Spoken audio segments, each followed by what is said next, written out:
자, 함께 하나님의 말씀 받으시겠습니다. 오늘은 욥기 7장 1절에서 21절입니다. 구약성경 767면입니다.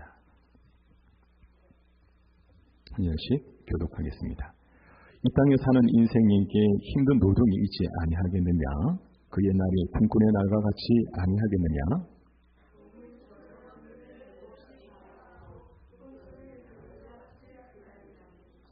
이와 같이 내가 여러 달째 고통을 받으니 고달픈 맘이 내게 작정되었구나.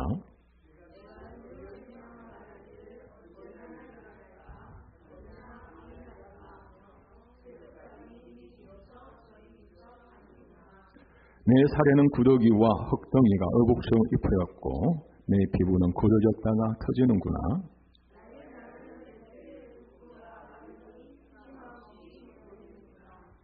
내 생명이 한낮 바람 같음을 생각하옵소서. 나의 눈이 다시는 행복을 보지 못하리이다.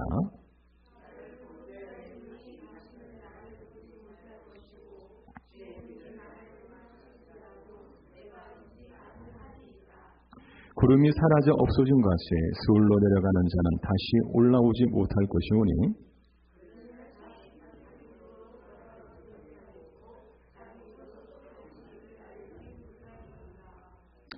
그런즉 내가 내 입을 금하지 아니하고 내 영혼의 아픔 때문에 말하며 내 마음의 괴로움 때문에 불평하리이다.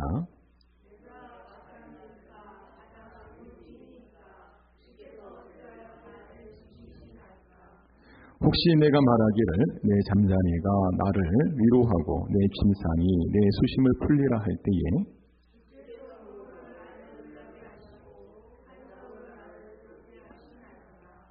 이러므로 내 마음이 뼈를 깎는 고통을 겪느니 차라리 숨이 막히는 것과 죽는 것을 택하리이다.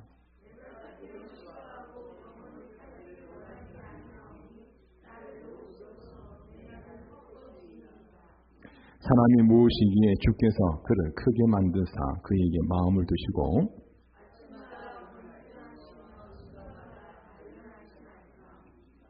주께서 내게서 눈을 돌이키지 아니하시며 내가 침을 삼킬 동안도 나를 놓지 아니하시기를 어느 때까지 하시리까?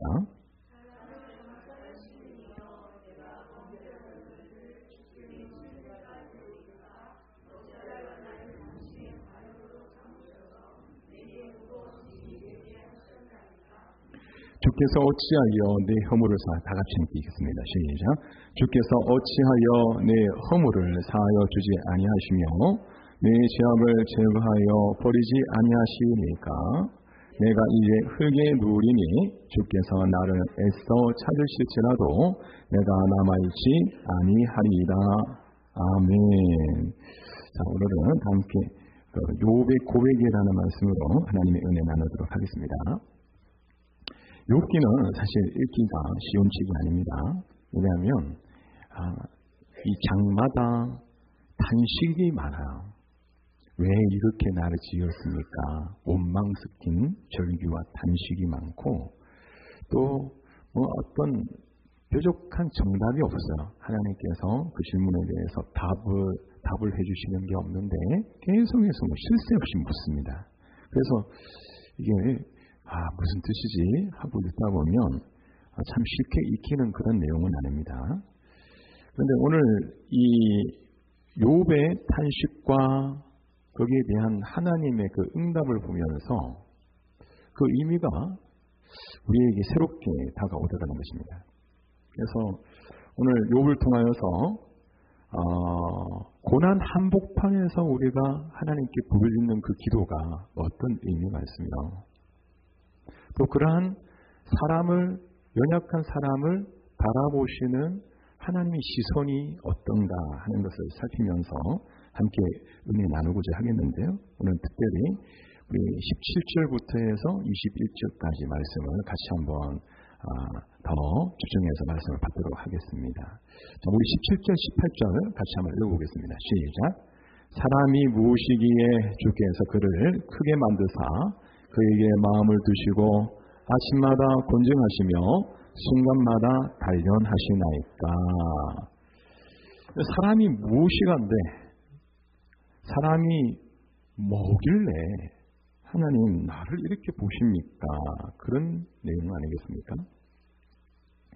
이거는 사실 하나님을 높여드리는 내 감격으로 감사를 마음을 담아서 찬양하는 그런 내용이라기보다는 거의 하나님 빠지는 그런 기도입니다. 왜 이렇게 나를 괴롭히시냐 그런 내용이거든요. 나는 보잘것없는 인간 아닙니까? 하나님은 천지를 만드신 하나님 아니십니까? 생각해보면 무섭죠? 천지에 먼지만한 난데 나를 이렇게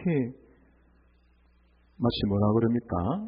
여기 주께서 내게서 눈을 돌이키지 아니하시며 내가 침을 삼킬 동안도 나를 놓지 않으시고 침 삼킬 여유도 안 주신대요. 하나님은 얼마나 닥달하시는지 아유 좀 침 좀 삼키게 해요. 왜 이렇게 나를 괴롭히세요? 그런 말입니다. 그러니까 거의 절규에 가깝습니다. 하나님 왜 나를 이렇게 힘들게 만드십니까? 탄식합니다. 욥은요 계속해서 나는 한낱 한숨의 입김에 가깝다. 입에서 나오는 한숨 있죠? 그만큼 연약한 존재다라는 것을 인정하면서 하나님께 기도하고 있습니다. 제가 이 말씀을 묵상하다 보니까 제 몸이 생각이 났습니다. 이전에도 한번 말씀드렸는지 모르겠지만 제가 이제 초등학교 때 아주 옛날 이야기인데요. 그 늦가을밤인데 학교 오면 이제 어머니가 그때 뭐 부업을 이렇게 하셨던 것 같은데 항상 오면 보일러 불 켜놔라 저녁이 춥다 뭐 그렇게 말씀하셨어요. 근데 제가 깜빡 잊고 그날 뭐 피곤했는지 축구를 했는지 뭘 했는지 숙제를 했는지 모르겠는데 늦게 이제 와서 잠이 든 거예요. 보일러를 켜지 않고. 근데 한참을 자고 있으니까 이 볼이 얼얼하면서 오한이 들었어요. 늦가을이었는가 그랬는데 많이 춥질 않았는데 오한이 오니까요 별로 추운 날씨가 아니었는데도 불구하고 제 기억에는 마치 사시나무 들듯이 바들바들 떨었던 것 같습니다. 그래서 그 이후로 제가 이제 몸이 그걸 냉기를 기억을 하는 거예요. 그래서 여러분 보실 때 별로 추운 날씨 아닌데도 온도가 갑자기 이렇게 조금만 내려가도 저는 그걸 못 견뎌요. 그래서 머리로는 괜찮아. 지금 그렇게 추운 날씨 아니야. 이해가 되는데 제 몸이 먼저 반응하기 때문에 추운 날씨를 제가 엄청 그렇게 자라보고 놀란 것은 소뚜껑 보고 놀란다면서 그런 거와 똑같아요. 그걸 보면서 야 인간이 생각보다 많이 약하구나 그런 것을 많이 느꼈습니다.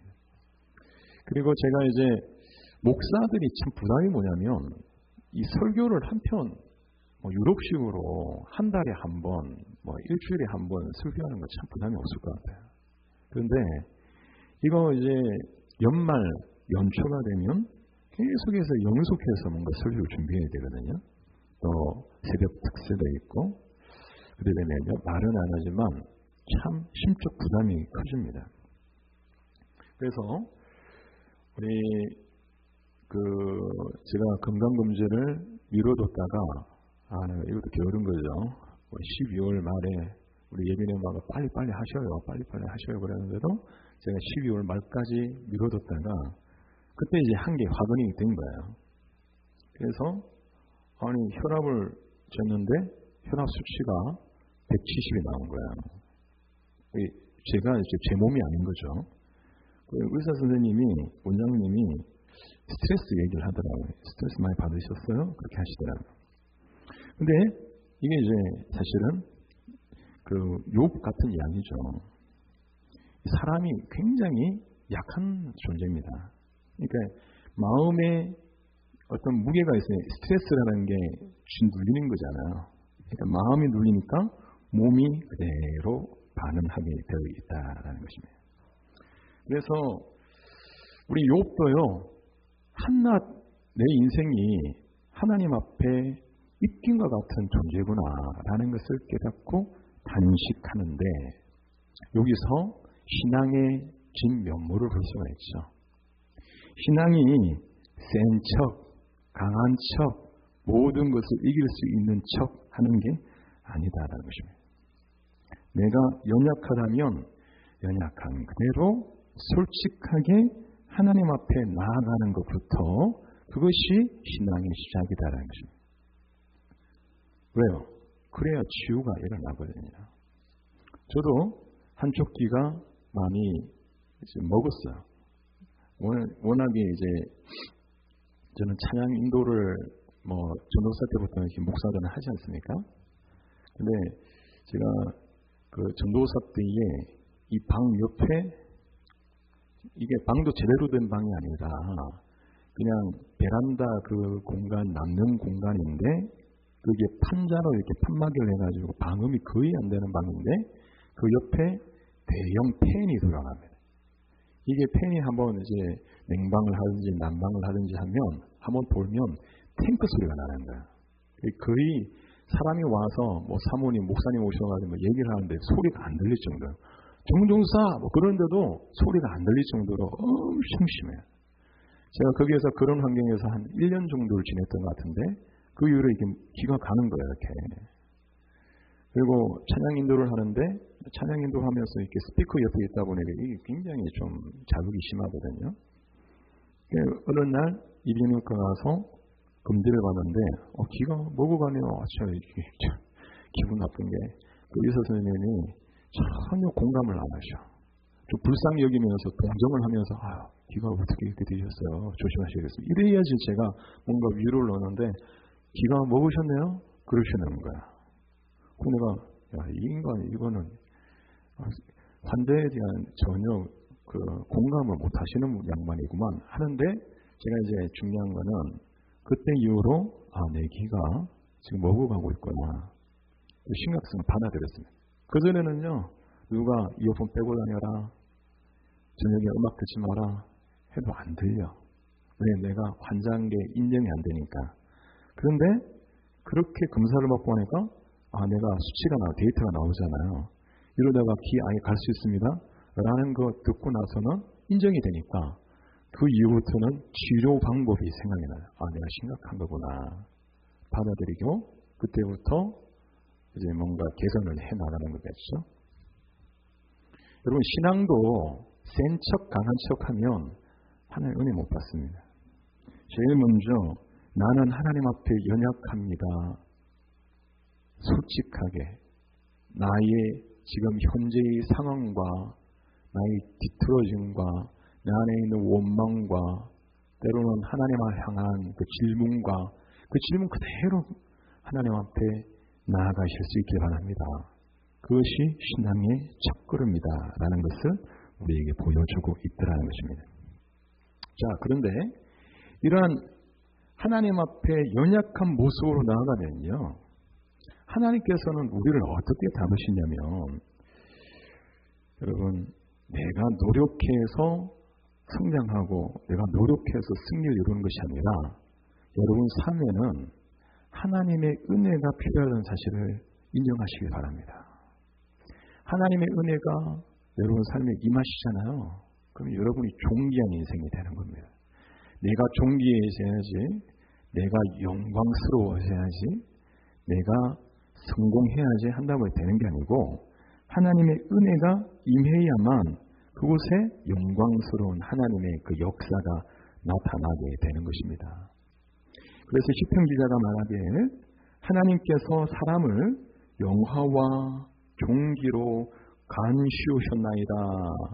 우리에게 영광의 관을 씌우시는 분은 오직 하나님이신 것을 고백하고 있는 것이죠.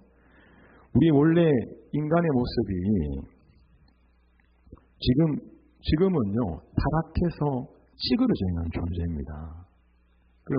원래부터 우리가 생겨먹게 이렇게 타락한 게 아니고 하나님께서는 여러분을 하나님의 형상으로 아름답게 영광스럽게 지으셨는데 타락하는 바람에 우리가 선악과 따먹고 하나님의 말씀에 불순종하다 보니 이렇게 일그러진 모습이 되었는데 원래 모습이 그게 아닌 거예요. 그러나 하나님의 말씀에 순종으로 돌아오고 예배하는 사람으로 하나님 앞에 설 때에 다시금 그 그 옛 영광의 모습이 회복될 줄로 믿습니다. 로닌 커닝햄의 그 벼랑 끝에 서는 용기라는 그 책을 보면 이분이 이제 선교사로서 사역할 때의 그 일화를 이렇게 소개를 하고 있는데 한 대목이 이렇게 소개하는 겁니다. 그 나이지리아 이보라는 지역에서 이렇게 선교 활동을 하는데 그때 당시에는 이제 뭐 그냥 상영 비디오만 이렇게 틀어줘도 영화만 한 편 틀어줘도 그냥 온 동네에서 동네 소문이 나가지고 한 2,000명씩 모이는 그런 대부흥 집회가 막 일어난 겁니다. 근데 사실은 이분이 빈털터린 거예요. 지금 순회 전도로서 이 지역을 하면 이보 지역을 하면 또 다른 지역을 또 그 아프리카 다른 지역을 돌면서 순회 전도를 해야 되는데 갑자기 사건이 하나 터진 겁니다. 자기를 이제 배웅해주는 선교사님하고 나이 많은 선교사님하고 차를 타고 가는데 타이어가 펑크가 펑 난 겁니다. 그래서 야 이거 보조 타이어 없습니까? 보조 타이어도 없습니다. 큰일 났다 이거. 그래서 근처 시간 안에 가려면 지금 다음 비행기 타야 되는데 어떻게 합니까? 다음 타려면 아무래도 새 타이어를 교체해야 될 것 같은데요. 가서 물어보니까 새 타이어 전에 타이어가 45달러 한다는 거예요. 근데 그 수중에 딱 45달러가 조금 남게 남아 있었어요.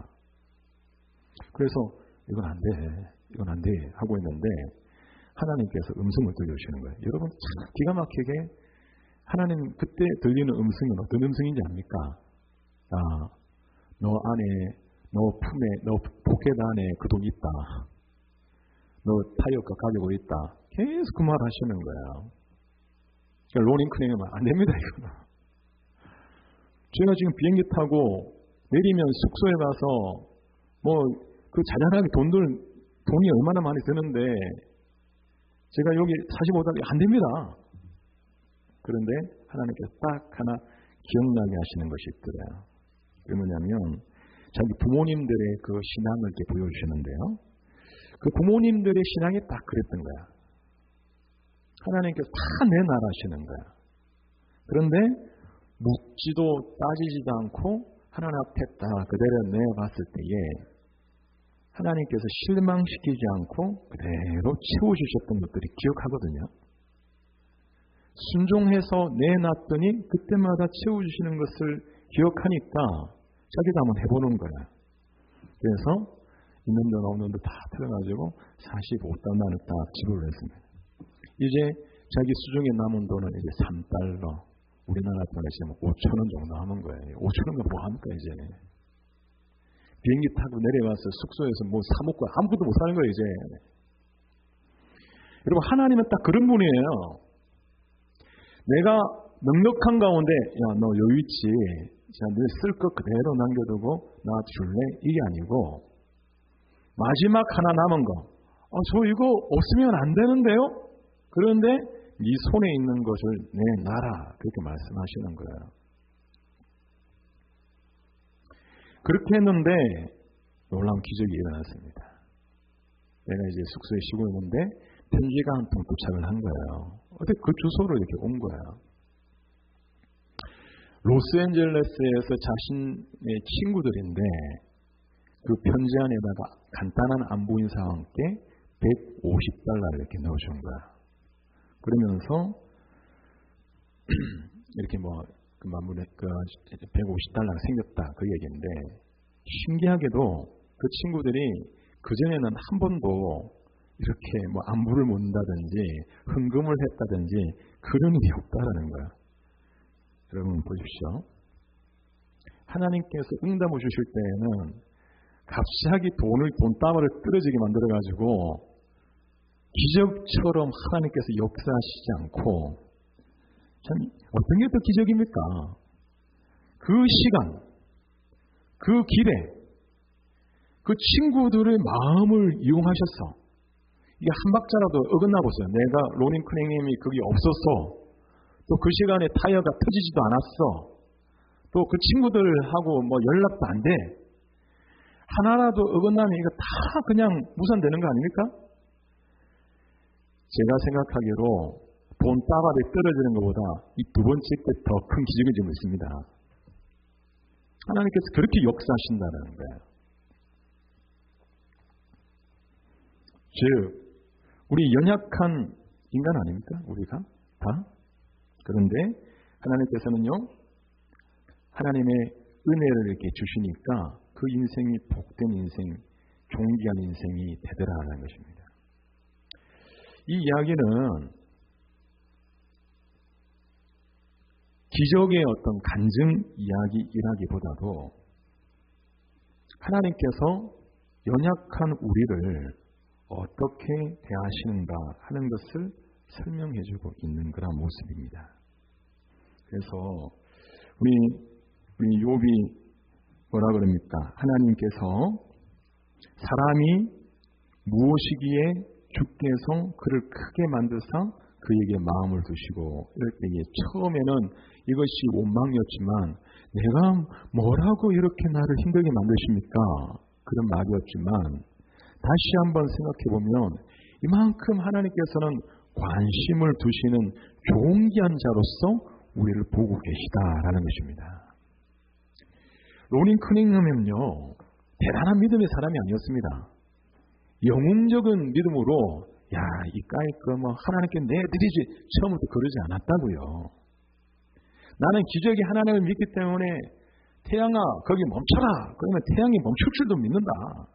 내가 이렇게 딱 들여보면 150달러가 도착했을 거예요. 그런 믿음으로 드린 게 아니라는 거예요. 오히려 두려워하면서 이거 내놓으면 나 끝인데? 그러면서 연약한 그런 믿음이었습니다만 중요한 것은 믿음의 한 걸음을 내딛는 게 중요한 것이죠.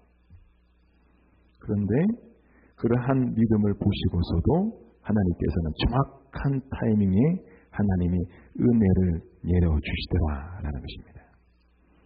그래서 믿음은요, 여러분의 연약한 상태 그대로 나아가는 것입니다.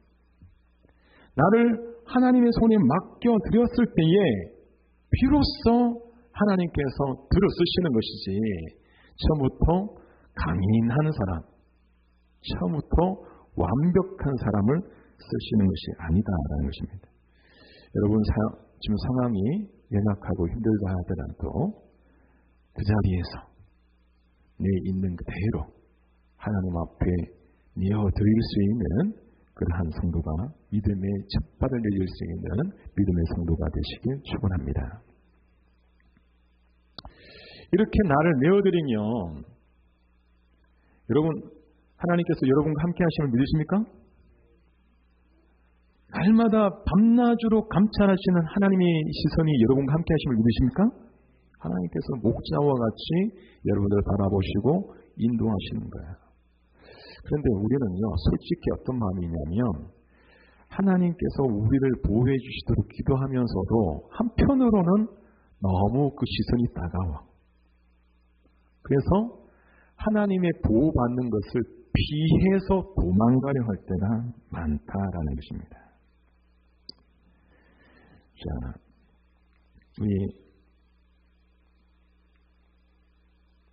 자, 우리 20절 말씀을 같이 한번 읽어볼까요? 시작. 사람을 감찰하시는 이여 내가 범죄하였던들 주께 무슨 해가 되오리까? 어찌하여 나를 당신의 관역으로 삼으셔서 내게 무거운 짐이 되게 하셨나이까? 우리 21절도 주께서 어찌하여 내 허물을 사하여 주지 아니하시며 내 죄악을 제거하여 버리지 아니하시나이까? 내가 이제 흙에 누우리니 주께서 나를 애써 찾으실지라도 내가 남아있지 아니하리이다. 자, 20절에 사람을 감찰하시는 이여 내가 범죄하였던데 주께 무슨 해가 되었습니까? 내가 죄인이라 하더라도 하나님 내가 뭐 그리 하나님 앞에 대단한 범죄 저질렀냐 그 얘기예요. 그러니까 하나님께서 나를 바라보는 시선이 따갑다라는 겁니다. 그래서 도망가고 싶어하는 그런 마음이죠. 오늘날 많은 성도들이 실제로 하나님의 은혜와 복을 구하면서도 사실은 그 시선을 부담스러워하고 도망가려 하는 그런 모습들을 많이 보고 있는 것 같습니다. 2026년 교회 트렌드라는 그 책을 이렇게 보면 놀라운 그 조사 내용이 있는데요. 최근 3년 내에 그 무속, 운세, 또 점 보는 생각 이런 거를 경험한 국민들 대상으로 했을 때에 약 32.6%. 그러니까 국민들 3명 중에 1명꼴로 전보로 가봤다라는 거예요. 그런데 되게 이제 옛날처럼 점집만 가는 게 아니라 이제는 이제 스마트폰으로 또 온라인을 통해서 이런 게 진짜 많대요. 특히 우리 청소년들도 조심해야 될 것이 유튜브 타로 이런 거, 그 다음에 실시간 점 보는 거, 또 장난으로라도 신문에 나와 있는 오늘의 운세 그런 거 보지 마세요. 좀 말할 때 그런 걸 본다는 거예요. 그리고 요즘에는 유튜브 무당 브이로그 그렇게 많았어요. 무당들도 브이로그를 이렇게 찍어서 수익이 되니까 그걸 계속 찍어내는 거예요. 이 하나의 어떤 컨텐츠가 된 거야. 문화가 된 거야. 타로 보고 점 보고 하는 것이 충격적인데 이게 교회 안에 지수를 보니까 또 놀라워요. 우리 기독교인들 중에서도 3년 내에 무속을 경험한 사람 없을 것 같죠. 여기 한번 조사 한번 해볼까요? 몇 프로 나왔냐면 20.3%. 그러니까 5명 중에 1명. 여기 지금 많이 계시니까. 네. 그리고 젊은 사람들은 30% 이상 다 이게 점을 받았다는 거야. 그러니까 오늘날 참 우리 교회 안에 이게 지금 무속 신앙이 많이 들어왔습니다. 그걸 느끼고 있는 목회자님들 그 느끼십니까? 라고 물어봤을 때 거의 81.6%가 목사님들이 우리 교회 안에 우리 교회 안에 지금 예배드리는 성도들 안에 운세나 이런 것들이 막 들어온 것 같다. 전보고 하는 그런 문화가 들어온 것 같다. 무속신앙 들어온 것 같다. 그렇게 느끼고 있다는 거예요. 저는 이것을 보면서 이 사람들이 이렇게 타락했구나, 뭘 잘못 가르쳤나, 그런 것보다도 마음을 좀 읽어봅니다. 첫째, 어떤 마음입니까? 뭔가 사람이 기다리지 못하는 거야. 인스턴트 시대. 저도 그러지만, 엘리베이터 타면, 타자마자 닫힌, 커피 나오면 커피 다 나오기 전에 손부터 집어넣어. 근데 급한 성격이 신앙에도 고스란히 드러나는 거야. 하나님께 기도해서 받는 거는 오래 걸려. 그런데 인스턴트 신앙은 뭐냐면 점집에 가서 복비만 주면 바로 봐도 답이 나와요. 뭘 좋아하겠냐고요. 불안하거든요, 사람들은. 지금 당장의 효험을 보고 지금 당장 내 앞길을 보고 싶은데 기도해서 하나님 언제 기다려? 그런 마음들이 깔려 있다는 것이고요. 두 번째는 뭐냐면 복에 대한 오해예요. 그러니까 현대인들은 복을 그냥 잘 먹고 잘 사는 것을 복이라 알고 있거든요. 그런데 여러분, 성경에서 말하는 복은 하나님과의 관계가 예수 그리스도를 통하여서 믿음으로 회복되는 것을 복이라고 합니다. 때로 여러분 꼭 길이 아닐 수 있지만 그 길을 통해 고난의 길을 통해서도 예수 그리스도 십자가의 은혜를 알고 하나님과의 관계가 회복되는 것을 복으로 알 수 있는 믿음의 성도들 되시기 축원합니다. 그런데 요즘 현대인들은 이 복 받는 것을 그거 나 마음에 안 들어 그런다는 거예요. 그리고 세 번째, 이렇게 점집을 찾아가는 이유가 뭐냐면 적어도 무당들은 날 모르잖아요. 그런데 교회는 어떻습니까? 우리가 지금 성도님들의 집에 숟가락 몇 개 있는가 다 알아. 그런데 이게 좋은 것일 수 있지만 나쁜 해가 될 수도 있는 거죠. 나에 대해서 다 알고 있기 때문에 때로는 부끄러워서 목사님이 나를 더 잘 알고 있어. 그래서 부끄러워서 나가기가 좀 꺼려지는 거예요. 그러니까 교회가 신실하게 그걸 다 지켜줘야 돼. 비밀로. 그래서 여러분도 누군가 기도 부탁을 했을 때 그 기도를 나만 하나님만 알고 있어야지 그걸 그냥 심심풀이로 얘기를 한다든지 잘한다든지 확대한다든지 하면 안 될 줄 믿으시기 바랍니다. 좀 지켜줘야죠. 우리 공동체가 그런 것들이 안 지켜지는 거예요. 차라리 내 마음을 아프게 하느니 차라리 점집에 가서 내 얼굴 모르니까 마음 편안하게 나 인생 한번 보겠다, 위로받겠다, 전보다도 위로받겠다는 거 아닙니까? 그러니까 마음이 많이 외로운 사람들이야. 그래서 우리가 해야 할 일은 분명히 이게 보이죠. 한마디로 말하면 오늘 현대인들은 다 불안하고 외롭다는 것입니다. 그런데 그것을 가장 많이 보호받을 수 있는 것은 교회밖에 없잖아요. 그렇죠? 근데 교회가 더 이상 그 시선이 너무 따가워. 하나님의 그 시선, 하나님의 보호하심이 좀 부담스럽게 느껴져요. 그래서 교회를 떠나가더라. 욥도 그런 하나님의 그 감찰이 너무나 마음을 좀 부담스럽게 한다. 그렇게 생각했던 것 같습니다. 그래서 여러분, 하나님의 사랑은, 하나님의 관심은 여러분을 옥죄해가지고 괴롭게 만들어서 힘들게 만들어하는 그런 모습을 보고 싶어서 하나님은 그렇게 하시는 것이 아니고 사랑의 시선이라는 것을 기억하시기 바랍니다. 하나님께서 여러분 사랑하시니까 그렇게 돌봐주시고 인도하시는 것이 힘들게 만드실 이유가 없죠.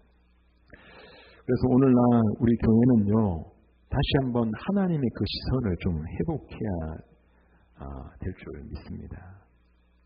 그래서 우리 서로 그 교회 와서 즉답받으려 하지 말고요. 기도하면 하나님께서 응답 바로바로 해주셔야 되고, 응답이 없으면 실망하고, 그게 다 우리 안에 있는 무속신앙이에요. 그게 좀 진득하게 기도하시기 바랍니다. 때로 응답이 없어도 하나님 진짜 좋은 거 주실 때는 제가 보니까 오래 기다리게 만드시더라고요. 그러고 오는 건 진국이야. 정말 좋은 거야. 정말 좋은 거야. 믿으십시오. 그리고 믿음의 초보는 금방금방 응답을 해주시는데 신앙이 성숙하니까 이게 시간이 굉장히 길어지더라고요. 그러니까 오늘도 인내하고 나아가셨으면 좋겠고요. 또 한 가지, 우리 교회 하나님의 그 응답은요, 어떤 결과, 응답받고 기적받고 그게 중요한 것이 아니고,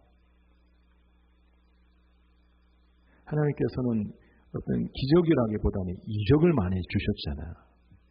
이적은 뭔가 목적이 있는 기적이죠, 그죠?